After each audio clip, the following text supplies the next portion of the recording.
Bonne fin d'après-midi, mesdames, messieurs. Oui, si vous êtes à notre antenne depuis le début de l'après-midi, vous avez pu suivre cette horreur au cégep de Montréal, le cégep Dawson, cégep anglophone, situé dans l'ouest de la ville, tout près de l'ancien forum, Atwater, Sherbrooke, Wood et Sainte-Catherine, dans ce quadrilatère. Ce que l'on sait à midi 42, une fusillade qui éclate à l'intérieur de la cafétéria. Plusieurs coups de feu ont été tirés.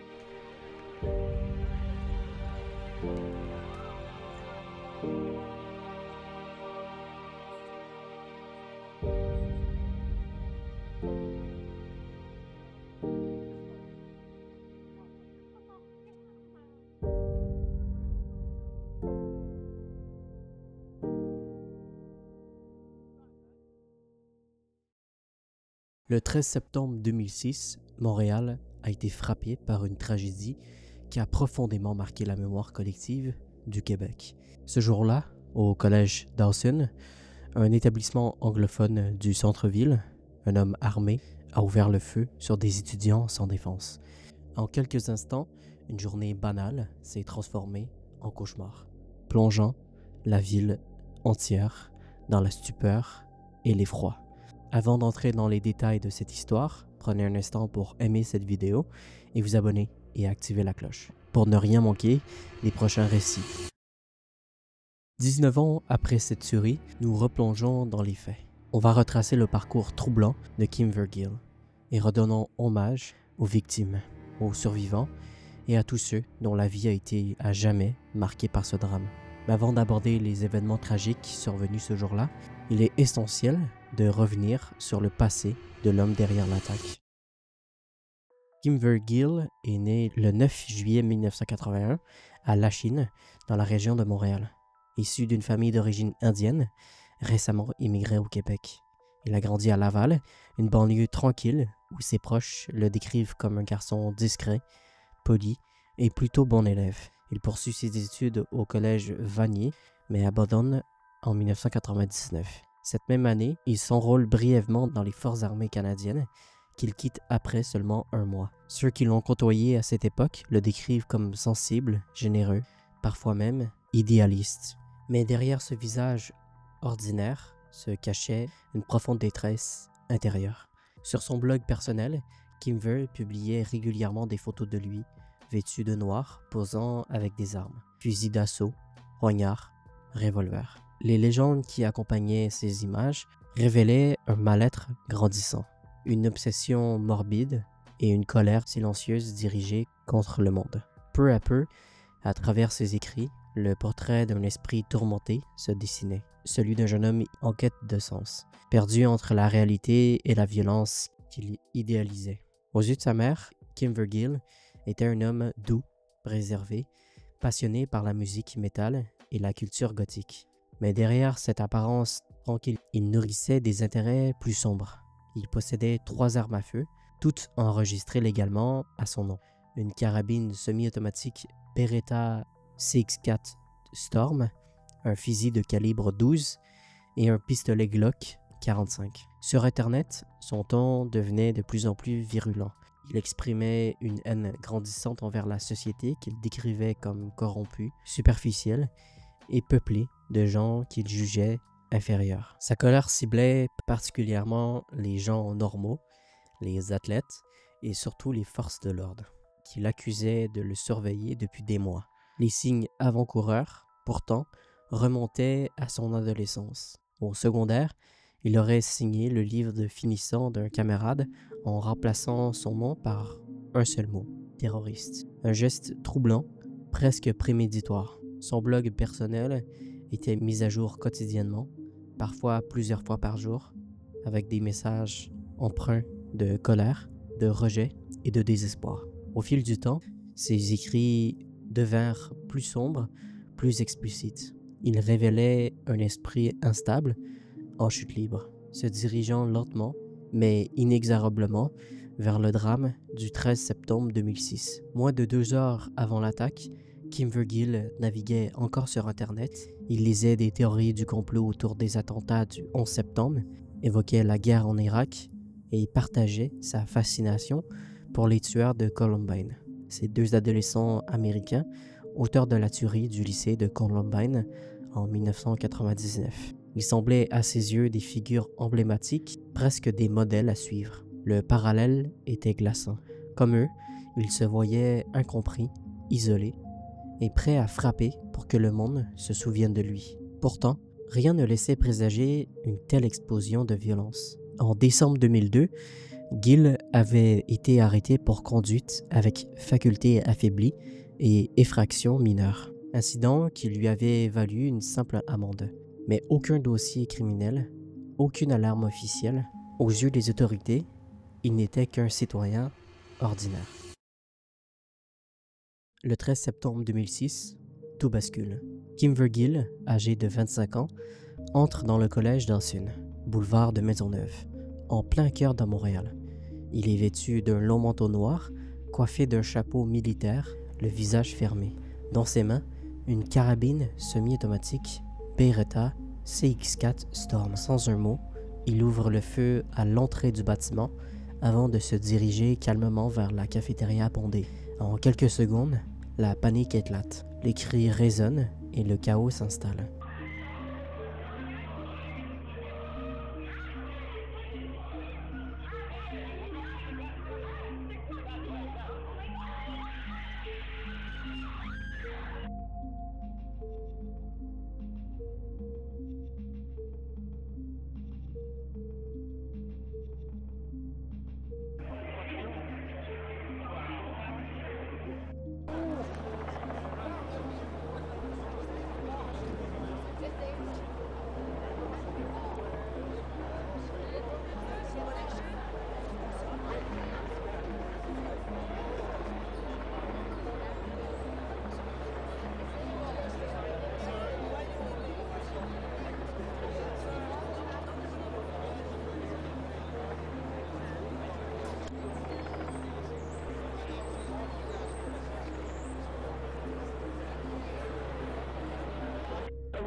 Petit rappel, nous sommes en 2006. Le réflexe de sortir son téléphone pour filmer n'était pas ancré comme aujourd'hui.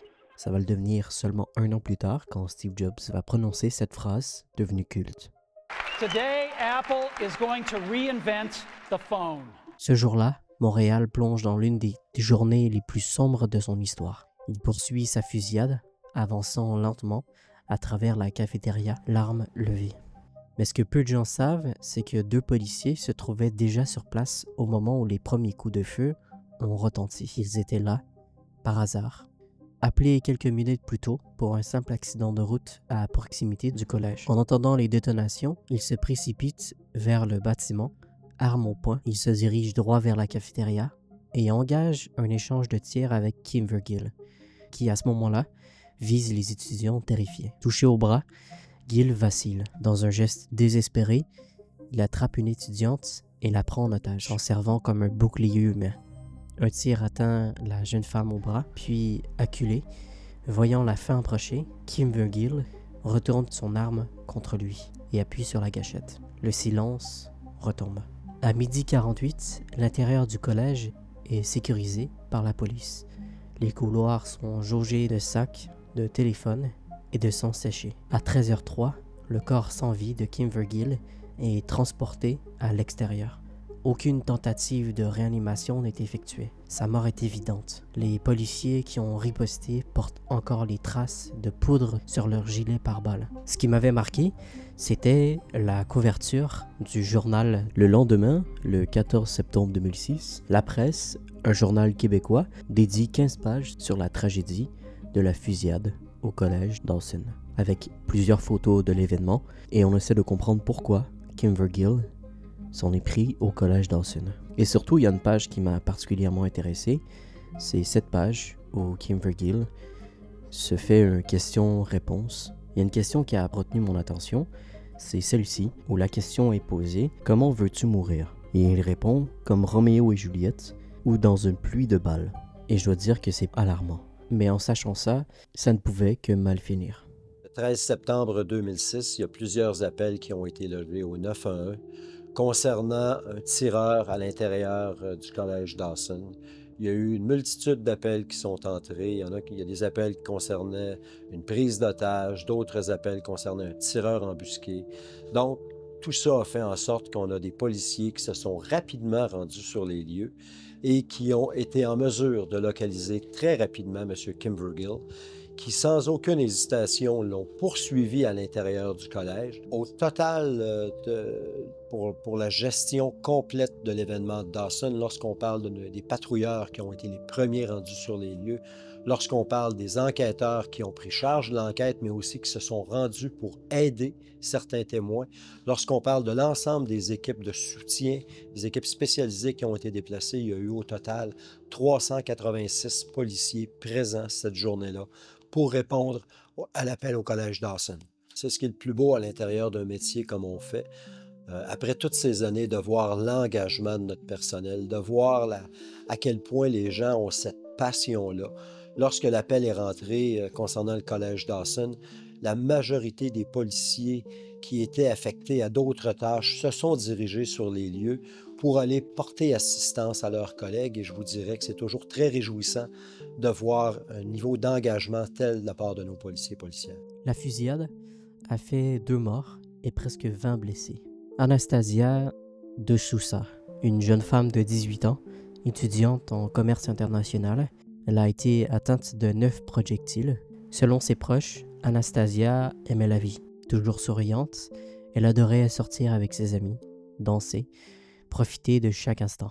Elle était le cœur de son entourage, une présence lumineuse et joyeuse, brutalement arrachée à ceux qui l'aimaient. Le second décès, c'est celui du tireur lui-même, Kimvergill. Il n'était pas étudiant au collège Dawson et n'avait aucun lien direct avec l'établissement. Parmi les blessés, on compte plusieurs autres étudiants qui, ce jour-là, ont vu leur jeunesse brisée à jamais. Malheureusement, en 2006, j'avais 4 ans. Je ne me souviens pas d'avoir vécu cet événement particulier. Vivant à Montréal, j'ai malheureusement aucun souvenir de cet événement. C'est juste que j'ai découvert cette affaire quelques années plus tard, étant début adolescence, et avoir profondément été marqué par cette affaire, puisque malheureusement, ça a touché ma ville que j'aime. On dirait que des choses comme ça, des fusillades, on dirait que c'est uniquement aux États-Unis ou ailleurs dans d'autres pays. On dirait que ça peut pas arriver sur notre territoire. C'est particulier, c'est la 3e et dernière fusillade qui a eu lieu à Montréal. La première remonte en 1989 et c'est celle de la Polytechnique. Un homme, Marc Lépine, est entré dans la Polytechnique et a ouvert le feu sur juste des femmes. On appelle ça un féminicide. Le 24 août 1992, à environ 14h30 de l'après-midi, Valérie Fabricant pénètre au 9e étage de l'édifice Henry F. Hall à l'Université Concordia à Montréal avec une mallette contenant 3 armes de poing et une grande quantité de munitions. Il finit par ouvrir le feu et fait 5 victimes, dont 4 qui ont perdu la vie. Mais revenons en 2006 à l'affaire de Dawson. Parmi les survivants, il y a ce jeune homme atteint de 3 projectiles. Une balle dans la tête, une autre dans le cou et une 3e qui, par miracle, a pu être extraite. Les 2 premières, impossibles à retirer, sont restées logées dans son corps depuis ce jour. Il vit depuis avec ses séquelles, invisibles mais permanentes. Aujourd'hui, il consacre sa vie à une cause, celle du renforcement du contrôle des armes à feu au Canada. Il s'est juré qu'une tragédie comme celle du collège Dawson ne se reproduirait plus jamais. En 2007, il participe à l'émission Secret Story en France et son secret, je vis avec une balle dans la tête. Certains d'entre vous l'ont peut-être découvert à travers cette émission, mais derrière la célébrité éphémère se cache une cicatrice profonde, née d'un jour où tout a basculé. Cette tragédie a ravivé un débat fondamental. Comment un individu comme Kimvergill a-t-il pu se procurer légalement plusieurs armes de guerre malgré des signes évidents de détresse psychologique? Une question toujours d'actualité. L'enquête révélera que Gill avait prémédité son geste près d'1 mois avant l'attaque. Une caméra de surveillance le montre arpentant les couloirs du collège Dawson, observant les lieux, repérant les sorties. Tout indique que son acte n'était pas impulsif, mais soigneusement planifié. Sur lui, les enquêteurs découvrent une lettre d'adieu adressée à sa mère et à sa famille.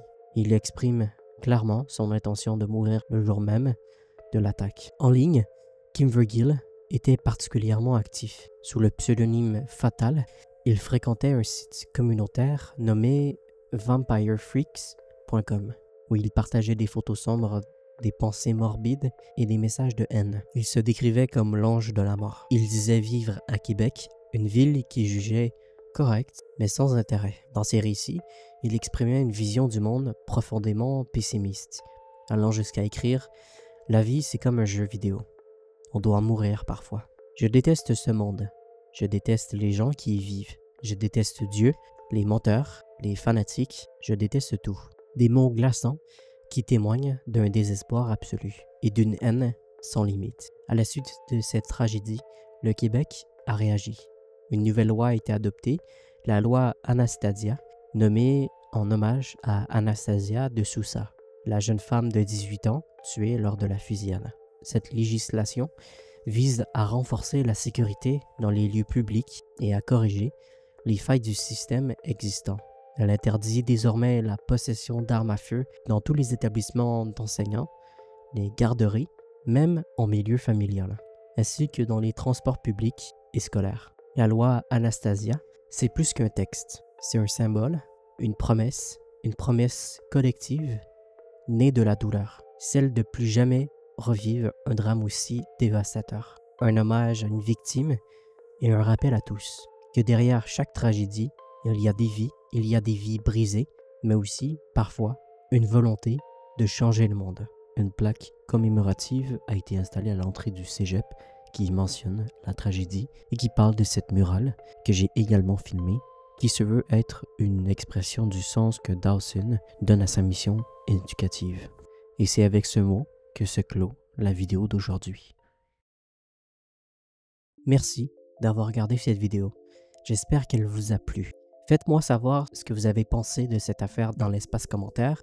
Mon but avec cette vidéo, c'était pas de glorifier la fusillade, c'était pas de glorifier le tueur, c'était avant tout de parler de cette affaire, vous la faire connaître si vous ne la connaissiez pas, et surtout qu'on se rappelle de Anastasia et qu'on se rappelle aussi de tous les blessés de cette journée-là, et que ça a surtout marqué et ébranlé le Québec, plus précisément Montréal.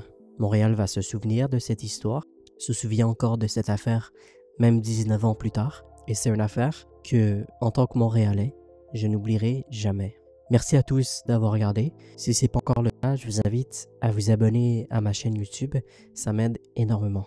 Et je vous invite également à liker cette vidéo si elle vous a plu. Et moi je vous dis à bientôt, prenez soin de vous, et surtout n'oubliez pas, tout finit par se savoir.